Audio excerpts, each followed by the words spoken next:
querido hermano y amigo, bendecimos el nombre poderoso de nuestro Señor Jesucristo. Una vez más, tu hermano y amigo Alexander Carvajal. Este programa, como he dicho en otras ocasiones, Atalaya TV, es un programa donde te traemos contenido variado para bendecir tu alma y tu espíritu. No solamente te traemos entrevistas, sino que también estaremos trayéndote estudios de la palabra, entre otros contenidos. Hoy estaremos desarrollando un tema sumamente poderoso y es acerca del bautismo.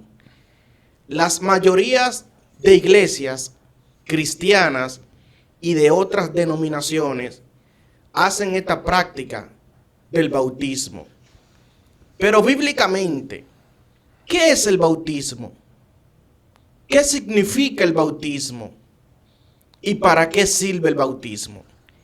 Estas y otras interrogantes las estaremos desarrollando en esta mañana a medida que el Espíritu Santo de Dios nos ilumine la mente en este día. Presta mucha atención, porque lo que se va a desatar en esta mañana será algo sumamente poderoso.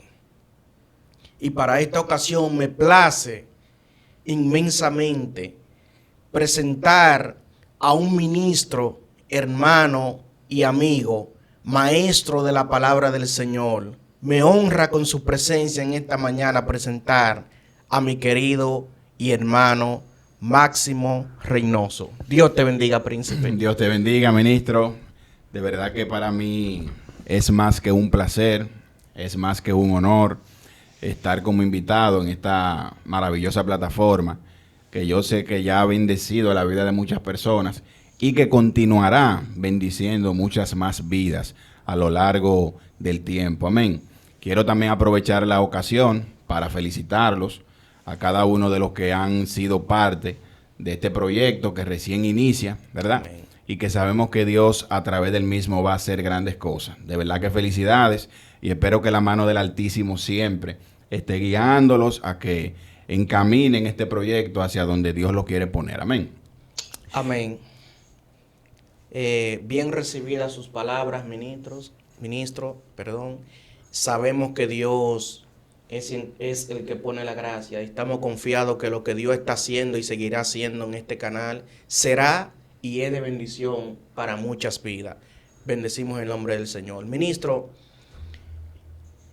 Atalaya TV es un canal creado precisamente y específicamente para arrojar luz a aquellos que andan en oscuridad, pero también para arrojar conocimiento a los que ya están en la luz. Hoy estaremos hablando de un tema sumamente poderoso y es el bautismo, o más bien de diferentes bautismos, porque hablaremos un poco del bautismo en las aguas, del bautismo en el Espíritu Santo. Pero ¿qué respaldo bíblico tienen estos diferentes bautismos? ¿Y qué simbolizan cada uno de ellos? Para usted, ¿qué es el bautismo? Me parece una pregunta muy, pero muy interesante. Y creo que tenemos que definir unos cuantos puntos, unos cuantos conceptos para aterrizar lo más que se pueda la idea de lo que realmente es el bautismo a la luz de las Sagradas Escrituras. Como maestro de la palabra, como persona que profesamos la fe en Cristo Jesús, tenemos siempre que tener la palabra de Dios como la base de cualquier argumento o afirmación que nosotros hagamos, y es lo que haremos en torno a este tema del bautismo. Primero, mi amado hermano y querida audiencia, el bautismo o la palabra bautismo hace referencia a sumergir o lavar. Es decir, que ya por el mismo significado que tiene la palabra como tal, sabemos que se trata de una inmersión o de una sumersión en agua, y que esa misma agua pues tiene una simbología, o sea, representa algo que está relacionado, dicho sea de paso, con el lavamiento o con la purificación.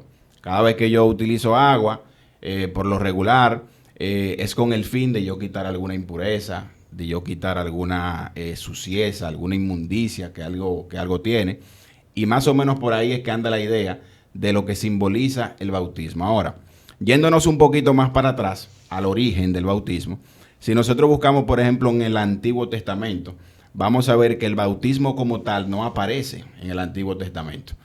Aparece básicamente a partir del Nuevo Testamento, en el libro de Mateo, con lo que es el ministerio de Juan el Bautista. Es a partir de ahí donde vemos por primera vez la palabra bautismo que aparece en las Escrituras. Es decir, que en todas las ocasiones que aparece está en el Nuevo Testamento.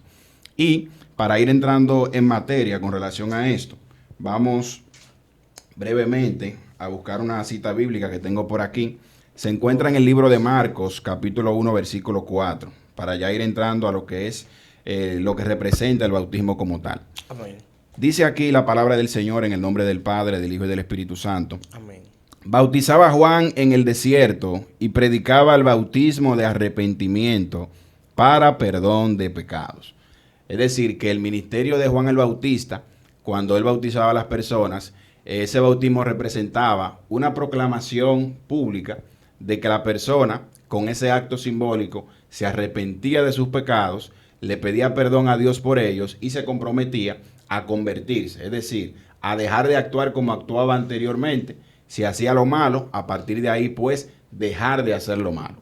Si seguimos indagando a lo largo de las Escrituras, vamos a ver que en el libro de los Hechos, que también se utiliza mucho la palabra bautismo, vamos a ver que cada vez que una persona confesaba al Señor, es decir, cuando una persona era nueva creyente, una de las prácticas más comunes que había era que la persona inmediatamente se bautizaba. Es decir, era como decir, bueno, me arrepentí, me convertí, creí en el Señor Jesucristo, me voy a bautizar. Y con este bautismo le estoy diciendo al mundo, le estoy proclamando que yo soy de Cristo, creí en Él, creo que Él es el Hijo de Dios, creo que Él murió, creo que resucitó, que dicho sea de paso, la resurrección era uno de los temas más predicados por los apóstoles, y creo que en Él tengo salvación. Amén.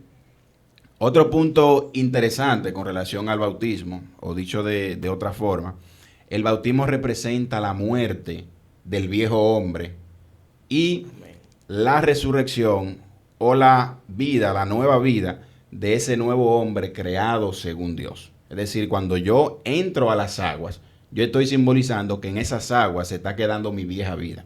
Se está quedando la vida de pecado, la vida que conforme a los designios de la carne, y que cuando yo salgo de esas aguas, pues ya yo estoy diciendo que quien salió de esas aguas no fue el mismo que entró, sino que salió una persona renovada, una persona transformada por el poder del Evangelio. No es que el bautismo te transforma y te cambia. Quien te transforma y te cambia es el poder del Evangelio. Es el reino de los cielos que se acercó a nosotros, como predicaba Juan el Bautista, en referencia al mismo Cristo Jesús que cambia. Sin embargo, el bautismo es una simbología que la iglesia cristiana ha practicado desde sus inicios. Te comentaba anteriormente que en el caso de Juan el Bautista fue el primero en esta práctica que vemos en las Escrituras. Y alguien pudiera preguntarse, mi hermano Alexander, ¿y quién le dijo a Juan el Bautista que él debía bautizar personas? O si fue Juan que inició eso, ¿por qué la iglesia siguió practicándolo? Es decir, si no hay una ley, vamos a decir, en el antiguo pacto, por ejemplo, que mande a bautizarnos, ¿por qué entonces lo hacemos? Entonces eso se responde fácil.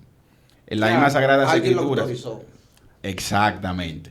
En las mismas Sagradas Escrituras, vamos a ir brevemente al libro de Mateo. En el libro de Mateo, en su capítulo 4, vamos a ver algo interesante que nos dice las Sagradas Escrituras acerca de esto.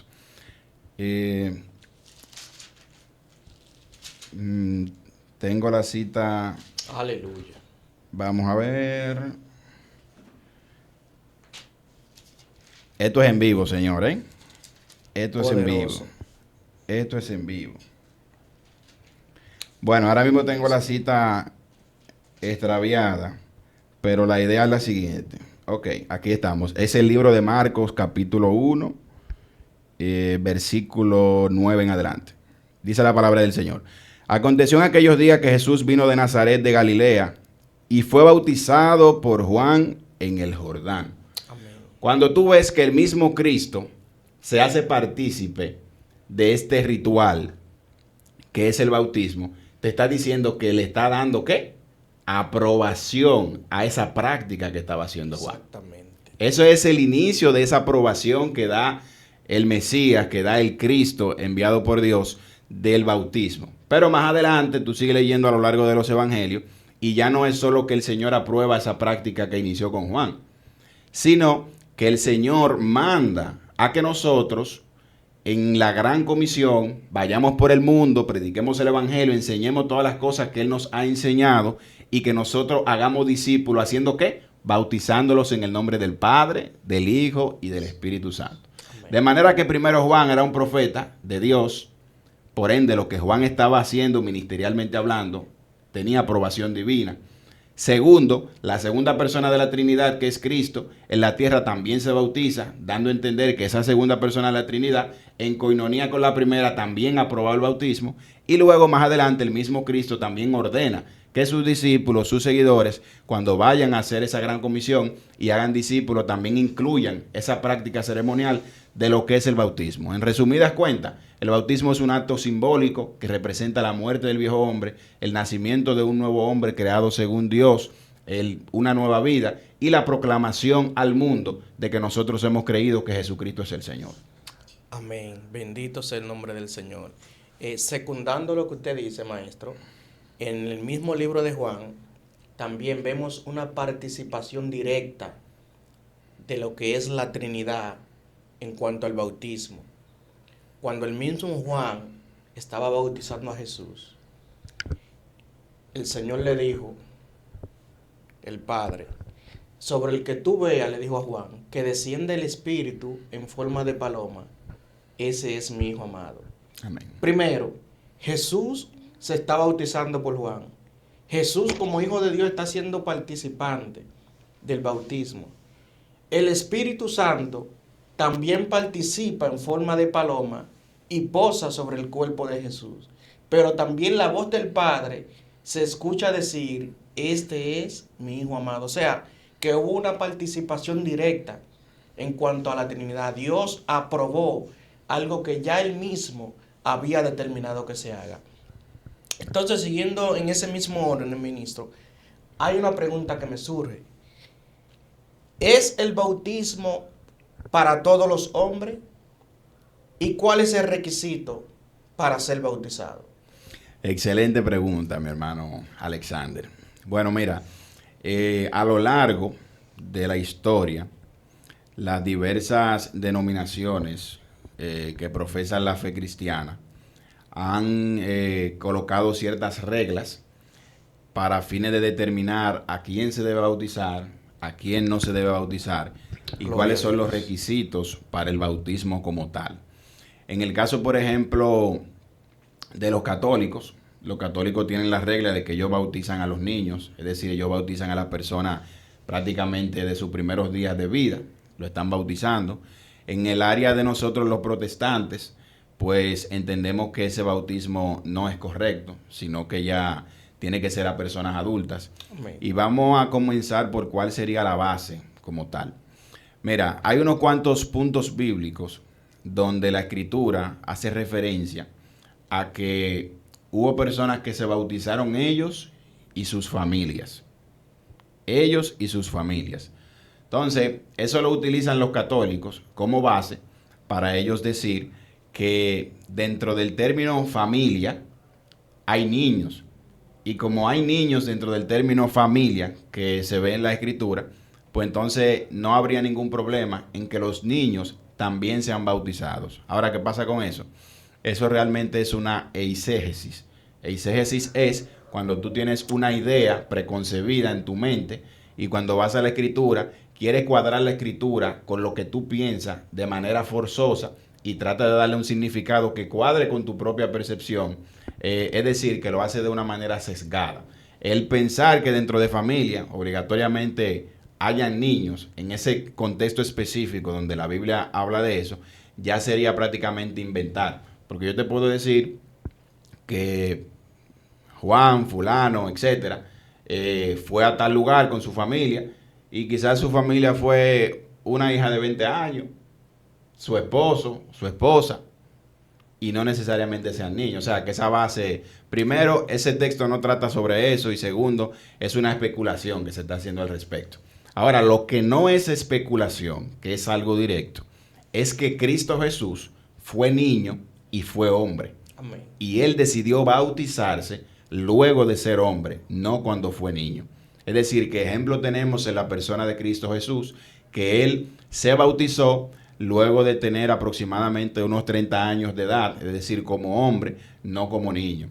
Si seguimos hojeando las páginas del Nuevo Testamento acerca del bautismo, vamos a ver que no hay ninguna señalación específica de un bautismo a niños, sino que siempre son personas adultas que se bautizan luego de haber profesado la fe en Cristo Jesús. Entonces tenemos que partir de ahí para entender que el bautismo es únicamente para creyentes que no son niños, sino que son personas adultas que han decidido públicamente entregarle su vida a Jesucristo. Y dentro de esos mismos requisitos o puntos que tú señalas, ¿cuáles son los requisitos para que una persona se bautice? También han surgido diferentes corrientes. Por ejemplo, hay personas que dicen, bueno, para una persona bautizarse tiene que tomar un tiempo de doctrina, tiene que tomar un tiempo de preparación bíblica, que es la práctica más común que se ve en nuestras iglesias. Hay otros que dicen no, porque la escritura, por ejemplo, el etíope con el cual se encontró Felipe, se bautizó de inmediato. Inmediatamente Felipe va donde él, le explica lo que él estaba leyendo en Isaías acerca de esa profecía mesiánica. Pues más adelante dicen, óyeme, aquí hay agua, ¿qué impide que yo sea bautizado? Él dice, si crees en el Señor Jesús, bien puedes. Pero ahí tenemos que ver algo puntual, y es que ese etíope, ¿qué estaba haciendo? Estaba leyendo las Sagradas Escrituras. Entonces, si él estaba leyendo las Sagradas Escrituras, lo más probable es que ese etíope ya tenía cierto conocimiento. Amén. Lo que pasa era que él no tenía la luz todavía clara de que el Mesías ya había venido y que eso era referente al Mesías, y por eso necesitó la ayuda de Felipe. Pero en sí, ya ese etíope tenía cierto conocimiento acerca de Dios, y el bautismo fue después de eso. Es decir, que en el caso particular de mi forma de verlo, es que una persona para bautizarse primero tiene que creer en el Señor Jesús. Amén. Tiene que arrepentirse de sus pecados, decidir entregar su vida a Cristo. Pero también es bueno que la persona tenga la total convicción y el conocimiento, por lo menos mínimo, de quién es Cristo, de quién es Dios, de cómo es su nueva vida cristiana, de cuál es el fundamento sobre el cual él va a tener su vida a partir de ese momento. Y luego de que esa persona esté enriquecida con ese conocimiento y con esa firmeza, que verdaderamente dé los frutos de que realmente se arrepintió, pues la persona entonces puede proceder a bautizarse ya como una proclamación pública de lo que él hizo, que fue renunciar a la vieja vida, comenzar la nueva, que es en Cristo Jesús. Excelente. Creo que más claro de ahí no se puede decir. Ministro, hay algunas inquietudes que me surgen. Si el bautismo en las aguas simboliza la muerte del viejo hombre y el nacimiento de una nueva persona, de una nueva criatura, entonces, ¿de qué manera podemos nosotros decir que un niño se tiene que bautizar para morir al viejo hombre y dar paso al nuevo hombre en Cristo Jesús? Si sencillamente un niño no tiene pecado, un niño no tiene de qué arrepentirse. Entonces yo creo que definitivamente no hay un asidero bíblico, no lo hay, que diga que los niños deben ser bautizados. Incluso cuando la Biblia habla de que le llevaban niños a Jesús, dice la Biblia textualmente que era para ser presentados, o sea, para que Jesús orara por ellos. La Biblia no puntualiza que era para que fueran bautizados, amén, sino para ser presentados. Amén. Entonces no hay un asidero bíblico que respalde esa postura. Siguiendo con el tema del bautismo, en el libro de Juan hay un hombre llamado Nicodemo que era maestro de la ley, pero desconocía ciertas interpretaciones bíblicas. Jesús le dice, si no naces del agua y del espíritu, no puedes entrar al cielo. Si no naces de nuevo, no puedes venir al Padre. y él le hace una pregunta: ¿cómo puedo yo entrar al vientre de mi madre por segunda vez? Él no estaba entendiendo que Jesús le estaba hablando de un nuevo nacimiento, que es lo que muchas personas no han querido entender. El bautismo simboliza la muerte y resurrección de Cristo. Y es por eso que cuando una persona se bautiza, está siendo partícipe de ese sacrificio vicario, que es la muerte y la resurrección de Cristo. Pero aparte del bautismo en las aguas, de su significado, de su simbología, ¿de qué otros bautismos podemos hablar y podemos encontrar en la Biblia? ¿Acerca de cuáles otro bautismo nos habla la palabra del Señor? Amén, amén. Muy buena pregunta. Aparte del bautismo en las aguas, que es del cual hemos estado hablando a lo largo de esta entrevista, también la Biblia habla de un bautismo que es el bautismo en el Espíritu Santo. Quisiera comenzar yéndome al libro de Mateo en su capítulo 3. Vamos a ver Mateo capítulo 3 para ir introduciendo esa parte. Fíjate, en el libro de Mateo capítulo 3 versículo 11 en adelante, dice lo siguiente, hablando Juan: yo a la verdad os bautizo en agua para arrepentimiento. Es decir, el bautismo en las aguas es símbolo de arrepentimiento, ¿verdad? Pero el que viene tras mí, cuyo calzado yo no soy digno de llevar, es más poderoso que yo. Y dice algo que va a hacer ese que viene tras él, que es Cristo. Y dice: él os bautizará en Espíritu Santo y fuego. Su aventador está en su mano y limpiará su era y recogerá su trigo en el granero y quemará la paja en el fuego que nunca se apagará. Es decir, que aparte del bautismo en las aguas, también el mismo Juan el Bautista habla del bautismo en el Espíritu. Antes de aterrizar bien en ese punto, quisiera mostrarte algunas perspectivas que hay con relación al bautismo en el Espíritu, dependiendo de las diferentes denominaciones evangélicas al respecto. Entonces, por un lado, hay algunas denominaciones que ven el bautismo en el Espíritu Santo como un hecho que ocurre en el momento mismo de la conversión del creyente. Es decir, tú te conviertes, tú te arrepientes de tus pecados, aceptas a Cristo, eres un nuevo creyente, inmediatamente el Espíritu Santo hace morada en ti, te sella y a partir de ahí te guía a toda verdad y justicia. Y hay quienes, por ejemplo, a ese acto le llaman el bautismo en el Espíritu, entendiendo que a eso es que se refería Juan el Bautista. Por otro lado, están otras denominaciones dentro de las cuales a la cual nosotros pertenecemos, que es la Iglesia Pentecostal, que vemos el bautismo en el Espíritu ya como una experiencia sobrenatural en la cual el Espíritu Santo de Dios llena a una persona y que por lo regular, producto de esa llenura, la persona recibe algún don especial del Espíritu, mayormente lo que es el don de lenguas, que es algo que se ve muy frecuentemente a lo largo del libro de los Hechos con la participación de los apóstoles. Entonces, ¿qué pasa con eso?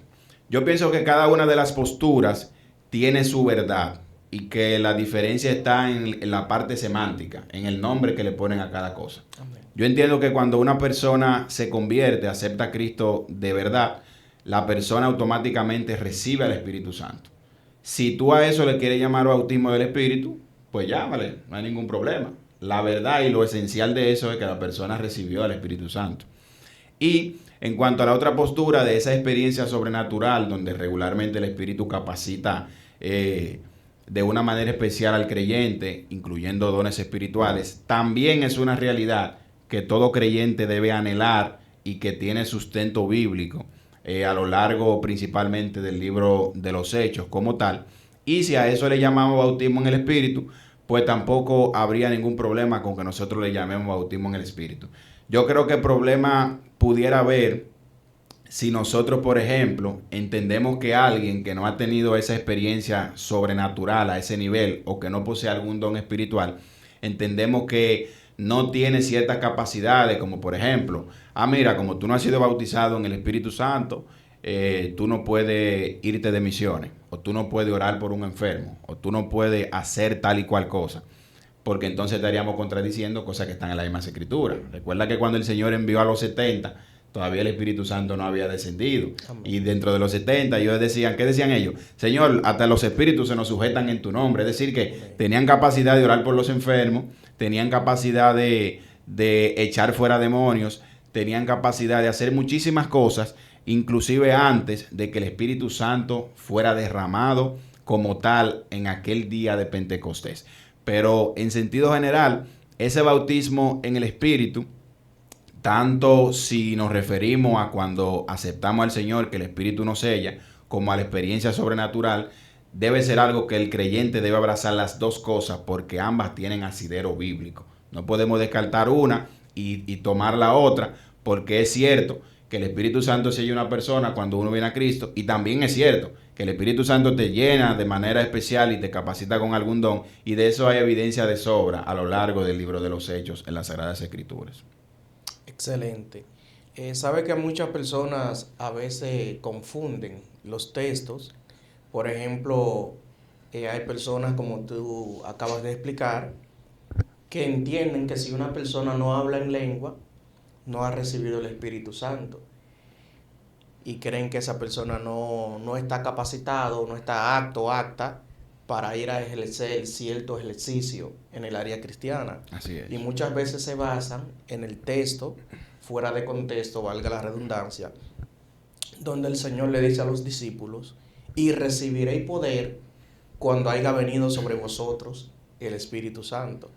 O sea, basándonos en ese texto bíblico, ¿qué fue realmente lo que el Señor le quiso ilustrar o dar a entender a los discípulos cuando dijo, recibiréis poder cuando haya venido sobre vosotros el Espíritu Santo? Amén. Buen punto el que tú mencionas. Es un error que tienen realmente muchas personas de creer que hay cierta incapacidad en el creyente hasta que no ocurre esa experiencia espiritual. Bueno, mira, cuando el Señor dice, y recibiréis poder cuando haya venido sobre vosotros el Espíritu Santo, por lo menos en ese contexto, el poder está relacionado a esa capacidad especial que el Espíritu Santo dio a los apóstoles en el nacimiento de la iglesia. Recuérdate que la iglesia, entendemos que nace, vamos a decir formalmente, a partir de Pentecostés, cuando ellos son investidos del poder del Espíritu Santo, para ellos llevar a cabo aquella obra para la cual el Señor les había llamado y la cual el Señor les había encomendado. Entonces, después de que el Señor dice eso, cuando llegamos al capítulo 2, vemos el accionar del Espíritu Santo en la vida de las personas sobre las cuales se derrama, que tenemos que entender que eso que el Espíritu Santo hizo es a lo que el Señor se refería cuando hablaba de que recibiremos poder. Y en ese caso, que fue la primera vez que el Espíritu se derramó sobre muchas personas, recuérdate que en el Antiguo Pacto, en el Antiguo Testamento, el Espíritu Santo no estaba sobre varias personas a la misma vez. No. Estaba sobre el profeta que Dios había elegido en un momento determinado. Y es por eso que Pedro dice en el libro de los Hechos que cuando vio esa manifestación y salió a explicar de qué se trataba, dijo, esto es lo dicho por el profeta Joel. Amén. Cuando dijo, en los postreros tiempos derramaré de mi espíritu sobre toda carne, y dijo, y profetizarán, etcétera, etcétera. Es decir, dando a entender que ese día fue la inauguración de la iglesia. ¿Con qué? Con esa repartición del Espíritu Santo a cada una de las personas que estaban en aquel lugar, dando a entender que ya a partir de ese momento todo aquel que confesara a Cristo Jesús iba a tener el Espíritu Santo, el mismo Espíritu Santo que tuvo Elías, que le ayudó en todo su ministerio, el mismo que tuvo Eliseo, el mismo que tuvieron cualquiera de los profetas del Antiguo Pacto, pues ya todo creyente a partir de ahí lo iba a tener. Y con el Espíritu Santo, obviamente, ese poder sobrenatural, que ese poder sobrenatural se reflejó en ese entonces, en ese momento, a través de lo que fue el don de lengua. Es decir, que ellos estaban hablando y las personas, siendo de otras naciones, de otras ubicaciones, les estaban entendiendo totalmente. Y de hecho, hay testimonio poderosísimo de hombres de Dios a lo largo de la historia, extrabíblico, obviamente, que han ido a lugares, varón, que ellos no hablan el idioma y han predicado en el idioma de la otra persona o en su propio idioma y la persona entiende lo que está hablando. Entonces, eso es parte de ese poder al cual el Señor hacía referencia. Más adelante en el libro de Corintios vemos el detalle que hace y el desglose que hace el apóstol Pablo de los dones espirituales, que también son manifestación de poder sobrenatural del Espíritu. La sanidad, el hablar en lenguas y un sinnúmero de dones que, dicho sea de paso, el apóstol Pablo es enfático y dice que nosotros debemos procurar esos dones espirituales que son parte de ese equipamiento o de esas herramientas que da el Espíritu Santo para llevar a cabo la obra del Evangelio. Sin embargo, en la Biblia no se ve que sea obligatorio que las personas hablen en lengua o que tengan dones espirituales sobrenaturales para que hagan el trabajo misionero. Y de hecho, a lo largo de la historia ha habido hombres grandísimos de Dios que han conquistado miles de almas. Te puedo mencionar el caso de Spurgeon, el caso de Jonathan Edwards, que no se le conoce algún don sobrenatural como tal, sino lo que se le conoce es una pasión ferviente por la predicación del Evangelio a tiempo y fuera de tiempo en todo momento. Y Dios hizo maravillas. Entonces, en resumidas cuentas, el Espíritu Santo faculta al creyente con dones sobrenaturales y también faculta al creyente, que esa es la parte que a veces no la decimos mucho, para que el creyente ande conforme a los designios del Espíritu y no a las obras de la carne. Una de las evidencias, por ejemplo, de una persona que está llena del Espíritu Santo, que puede decir que está bautizada con el Espíritu Santo, es que la persona vive en santidad. Es que la persona tiene una capacidad especial que antes no tenía de negarse a lo malo. Si tú haces mucho bla, bla, bla, pero tú no eres capaz de negarte a lo malo, tú cedes con facilidad a cualquier tentación, tú debieras cuestionarte si verdaderamente tú estás lleno de la presencia de Dios. Porque una de las evidencias de una llenura de la presencia del Señor, de ese bautismo, esa experiencia sobrenatural, es esa capacidad que tú tienes de hacer frente a las tentaciones. Yo estoy seguro que en muchas ocasiones tú te has sentido que no hay tentación que valga en esta tierra que te pueda tumbar a ti. En momentos de experiencias sobrenaturales con el Señor. Entonces, yo creo que la cosa va más o menos por ahí.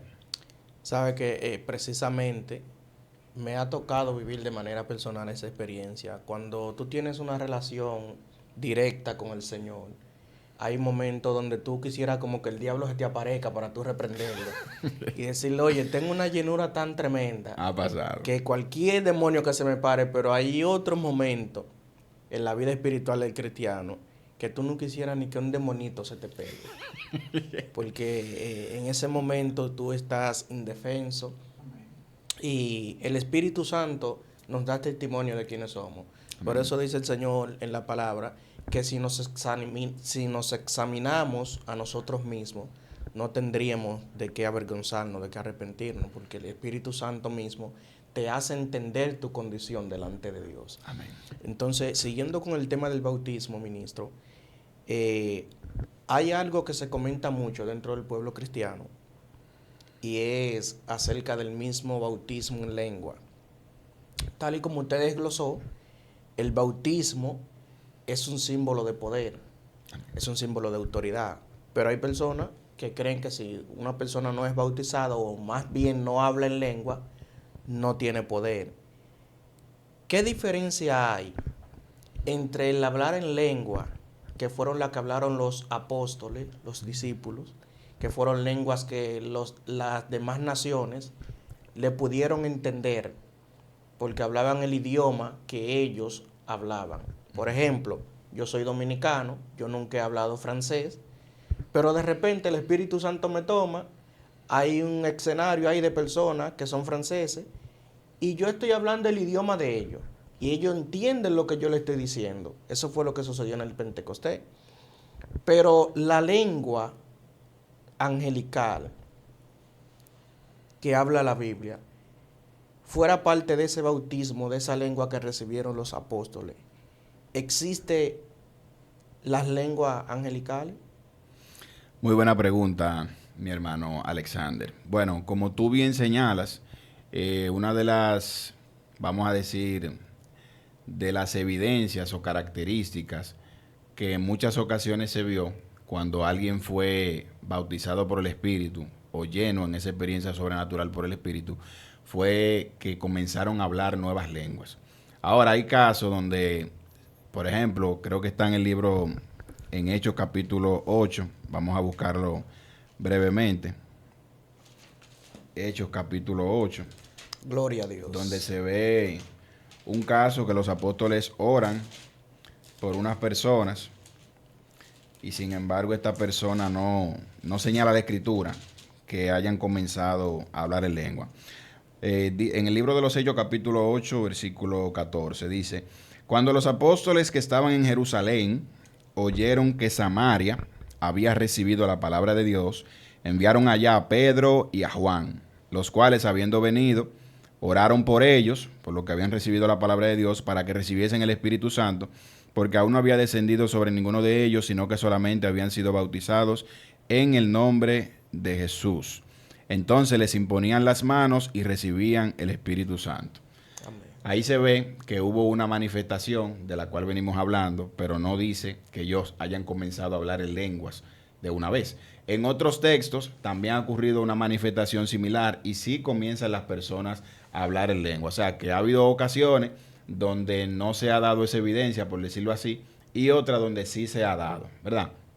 Entonces, siguiendo con tu pregunta acerca de las lenguas hay que dividirlas en dos tipos, como las conocemos nosotros. Primero están las lenguas que son idiomas, que fue la que se habló en Pentecostés, Amén. específicamente, idiomas.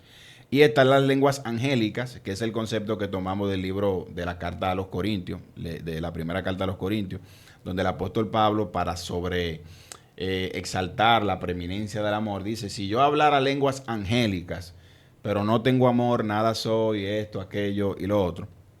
Entonces de ahí tomamos ese concepto. Entonces, ¿qué se entiende a la luz de las escrituras como las lenguas angélicas? O esas lenguas sobrenaturales que no son idiomas. Es un lenguaje que es el mismo Espíritu Santo, obviamente, que pone en ese creyente y que él mismo solamente lo entiende Dios y alguna persona a la que Dios quiera revelárselo en particular. Por eso es que el apóstol Pablo, hablando del orden que debe haber en la congregación, en el uso de los dones, a los corintios le dice que cuando alguien hable lengua en la iglesia, tiene que ser 1 o 2 o a lo máximo 3. Y que tiene que haber una persona que interprete esas lenguas. Es decir, que si tiene que haber una persona que interprete esas lenguas, es porque esas lenguas probablemente no sean idiomas humanos, sino que sean idiomas que solamente lo entiende Dios y la persona a la cual Dios faculta con ese don de poder interpretar esas lenguas. Entonces, básicamente, la diferencia entre uno y otro es esa. Pablo también dice que si no hay algún intérprete, tú puedes hablar la lengua si la quieres hablar, pero tienes que hablarla para ti mismo. Es decir, imagínate que tú en ese idioma celestial, sobrenatural, tú estás glorificando a Dios. No está mal que tú glorifiques a Dios en lengua. Quizás tú lo que estás exaltando el nombre de Dios y uno no te está entendiendo. Quizás ni tú mismo tampoco te estás entendiendo. Entonces, cuando pasa eso, no es que no lo hagas. Hazlo, pero hazlo para ti. Hazlo como mismo tú dices un gloria a Dios, como mismo tú dices un bendito sea el Señor, bendito sea el nombre del Señor, como una forma de alabanza, por decirlo de cierta manera. Pero cuando ya sea algo de manera público, que acapare la atención, tiene que ser con alguien que pueda interpretar. Yo recuerdo una experiencia que se dio en nuestra propia congregación hace, creo que algunos 2 años, 3 años, no recuerdo con claridad, y la recuerdo muy puntual porque es de las pocas que he visto así como tan puntual, tan palpable. Exactamente, como tan reales. Entonces, la sierva, era una sierva, estaba hablando y ella comenzó a hablar en lenguas. Pero cuando ella hablaba en lengua, se veía como si ella estuviera haciendo una predicación. Parecía como si ella estuviera dando un mensaje por el tono, la forma y la estructura como gramatical que aparentemente tenía los sonidos que ella hacía. Viví esa experiencia en una ocasión. Y después de eso, ella misma dijo unas palabras ya en nuestro idioma, en español, que se vio como que era la interpretación de lo que se dijo en lengua en ese momento.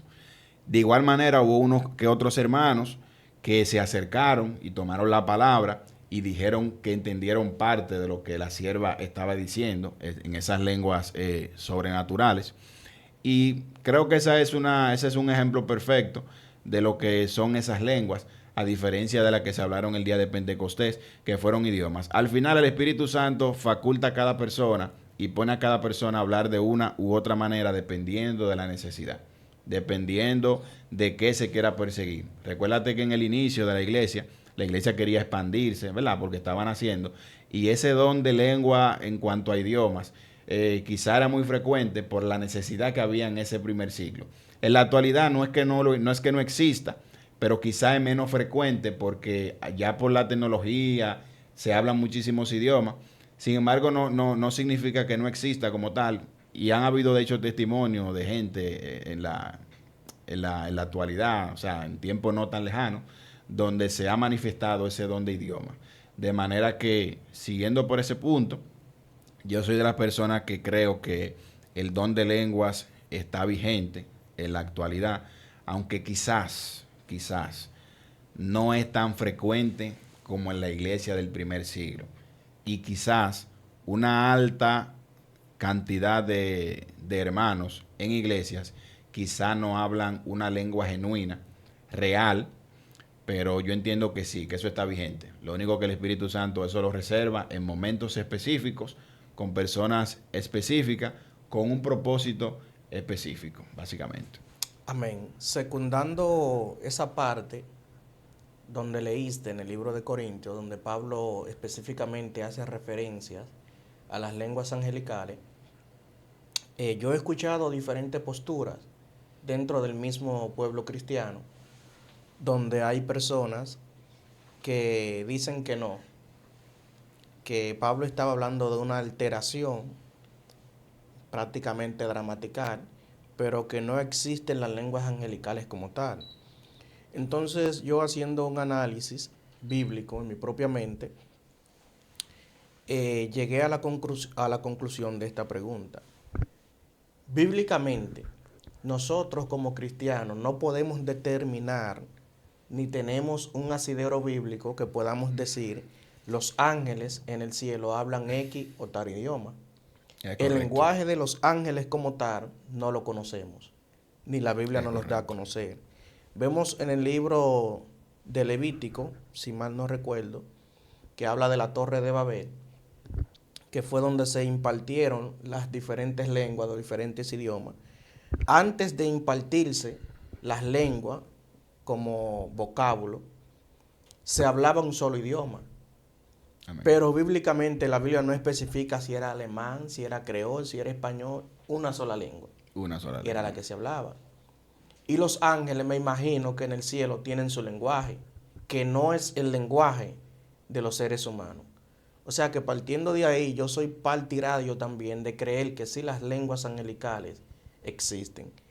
Incluso he escuchado pastores y evangelistas que me han hablado de ciertas experiencias donde hay una lengua que ellos hablan en el espíritu que trastorna la atmósfera donde ellos están, y que los demonios cuando escuchan esa lengua se turban. O sea, hay algo, hay algún misterio, hay algo profundo en esa parte que no vamos a desglosar, a entrar en detalle en este momento, que tendríamos que hacer un análisis un poco más profundo. Así es. Pero en resumida cuenta, sí creo que las lenguas angelicales existen. Y vuelvo y reitero, el idioma de los ángeles en el cielo no es el mismo idioma de nosotros, los seres humanos. Ministro, vamos a ir concluyendo con esta entrevista que está muy poderosa. Bendito sea el nombre del Señor. Y ya a modo de conclusión, yo quiero hacer una pregunta que debía hacerla en el primer tópico, que era acerca del bautismo de las aguas, pero no quiero dejarla escapar porque es de suma importancia, tanto para mí como para el público que nos ve y nos escucha. En cuanto al bautismo en las aguas, mi pregunta es la siguiente. ¿Es correcto en estos tiempos bautizar a una persona inmediatamente confiesa a Cristo como Señor y Salvador? Buena pregunta. Bueno, respondiéndote esa interrogante, lo que la iglesia ha creído a lo largo del tiempo es que lo ideal es que una persona cuando se bautice, por lo menos haya dado cierto nivel de frutos dignos de arrepentimiento antes de esa proclamación pública que es el bautismo. Mira qué pasa.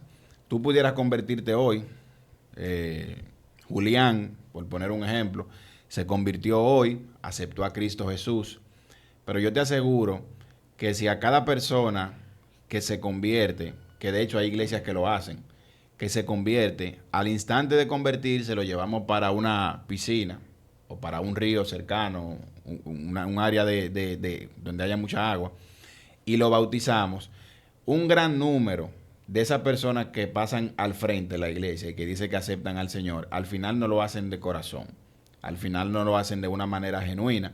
Y entonces yo creo que el estar bautizando gente inmediatamente se convierten ahí, es una forma como de cualquierizar un poquito el bautismo, porque muchas personas lo van a tomar como algo que realmente no van a respetar, porque no se convirtieron sinceramente.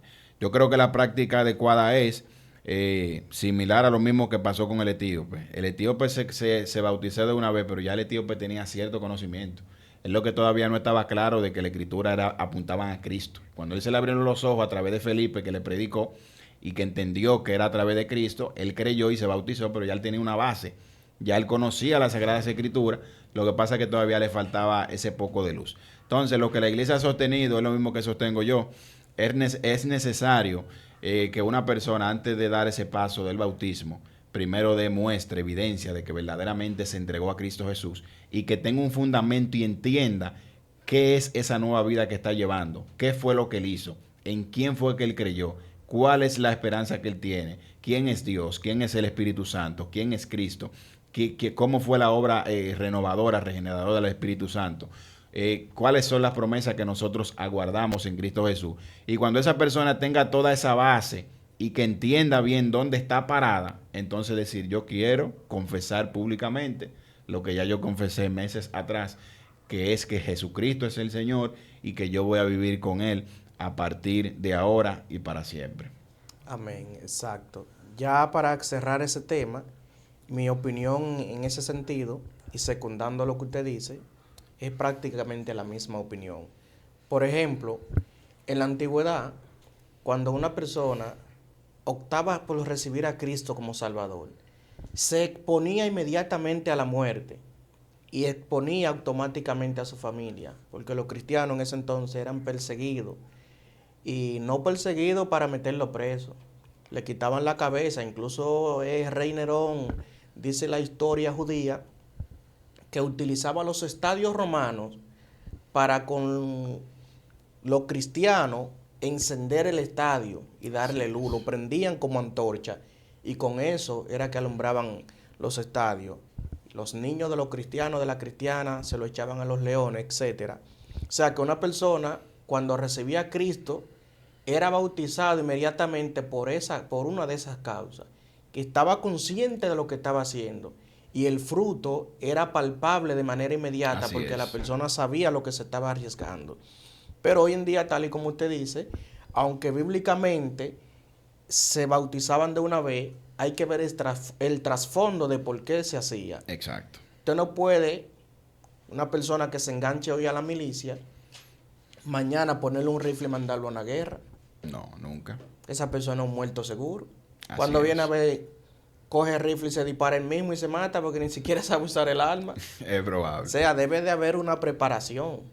Y es por esa causa que hoy en día se debe primero capacitar a la persona, ver la madurez y el crecimiento que va obteniendo en el Señor para saber si califica para el bautismo. Amén. Bueno, ministro, creo que esta entrevista ha sido poderosísima.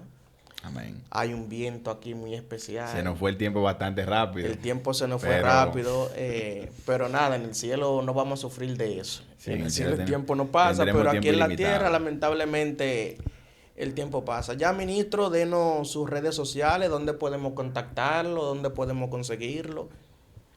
Bueno, ya a modo de conclusión, ahora mismo no tengo redes sociales activas como tal para fines de seguimiento y demás. Quizás en lo adelante si lo haga y quizás en lo adelante también vuelva por aquí por el programa, todo dependiendo de lo que Dios y ustedes determinen. Sin embargo, ya a modo de conclusión, me gustaría resumir un poquito de qué hablamos. Hablamos acerca del bautismo en las aguas. Dijimos lo que simboliza la muerte del viejo hombre, el nacimiento del nuevo hombre, simboliza que morimos con Cristo y resucitamos con Cristo. Y también hablamos acerca del bautismo en el Espíritu Santo, que señalamos que algunos lo ven como esa experiencia en la cual el Espíritu viene al creyente en el momento mismo del arrepentimiento, y otros como la experiencia sobrenatural donde el Espíritu Santo faculta al creyente con poder y con algunos dones espirituales como evidencia del mismo. Quisiera acotar algo en ese mismo punto. Hay un error que, vamos a decir, semántico, de concepto, que predomina en muchas iglesias. Yo mismo era uno de los que tenía ese error, pero luego el Señor me alumbró. Y es que hay personas que entienden que el bautismo en el Espíritu es en Espíritu Santo y fuego. Y no es Espíritu Santo y fuego. Espíritu Santo y fuego, cuando Juan habla de eso, son dos bautismos. Es un bautismo en Espíritu Santo y es otro bautismo en fuego. El bautismo del Espíritu Santo se refiere al bautismo que reciben los creyentes, que reciben al Señor, ¿verdad? Y el bautismo en fuego se refiere a un bautismo de condenación, es decir, o simbólicamente un acto de condenación o de juicio. Y eso se ve si nosotros seguimos leyendo, donde Juan habla de eso. Después de que Juan dice Espíritu Santo y fuego, dice: su aventador está en su mano y limpiará su era y recogerá su trigo en el granero y quemará la paja en fuego que nunca se apaga. Es decir, él tiene su aventador, menea el trigo, la paja sale, se queda el trigo representa a los creyentes que van a ser recogidos en el granero, la paja representa a los que rechazaron a Cristo, que van a ir ¿a dónde? Al fuego. Y que van a ser los impuros. Así es, y que van a ser quemados por el fuego. De manera que ese término de fuego hace referencia a ese bautismo condenatorio, simbólicamente, o de juicio sobre las personas que no confiesan al Señor. Y el bautismo del Espíritu Santo es para los creyentes que sí confiesan al Señor. Entonces, creo que una vez dicho esto, podemos decir que ya hemos concluido. Precisamente hemos concluido, hemos llegado a la parte final. Para mí, reiterar, fue más que un placer inmenso de tenerte por aquí, por este precioso canal Atalaya TV. Es la primera vez, pero no será la última. Así, hay muchos temas interesantes que podemos seguir tratando más adelante, a medida que el Señor lo vaya permitiendo. Para mí también un placer, encantadísimo de que me tengan por aquí, que Dios les siga bendiciendo grandemente, sus vidas personales, su familia, este ministerio, su demás ministerio, que la mano del Señor esté siempre con ustedes y cuando me necesiten, solo tienen que avisarme con tiempo y por aquí estaremos nuevamente. Come y bebe, que el largo camino te resta. Amén. A usted, hermano y amigo, Dios le bendiga. Pase feliz resto del día.